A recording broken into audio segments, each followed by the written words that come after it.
경애하는 김정은 동지께서 중요 군수 공장들을 현재 지도하셨습니다. 조선노동당 총비서이시며 조선민주주의인민공화국 국무위원장이신 경애하는 김정은 동지께서 8월 11일과 12일 전술 미사일 생산 공장을 비롯한 중요 군수 공장들을 현재 지도하시면서 군수 생산 실태를 의뢰하셨습니다. We know North Korean leader Kim Jong-un's been showing a lot of interest in weapons lately, but now he's called for a drastic boost in missile production, according to state media Monday, with tensions rising as South Korea and the United States are set to stage their next joint military drills this month. Kim's latest weapon demand reportedly came during a two-day visit to major factories that produce strategic missiles, rocket launchers and other military weapons from Friday to Saturday. And if that sounds familiar, well, less than a week earlier he was said to have conducted field guidance of major munitions factories.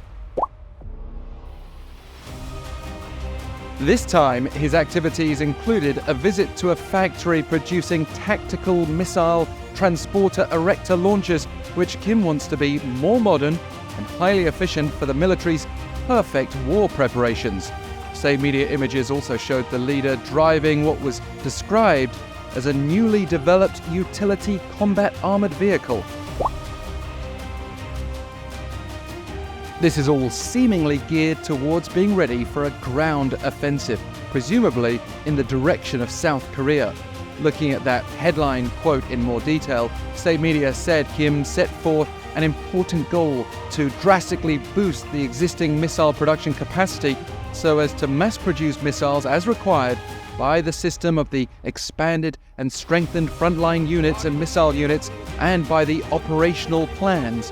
He was also quoted as saying that the North Korean People's Army should be equipped with an overwhelming military force for coping with any war at any moment so as to prevent enemies from daring to use their armed forces and to annihilate them if they launch an attack.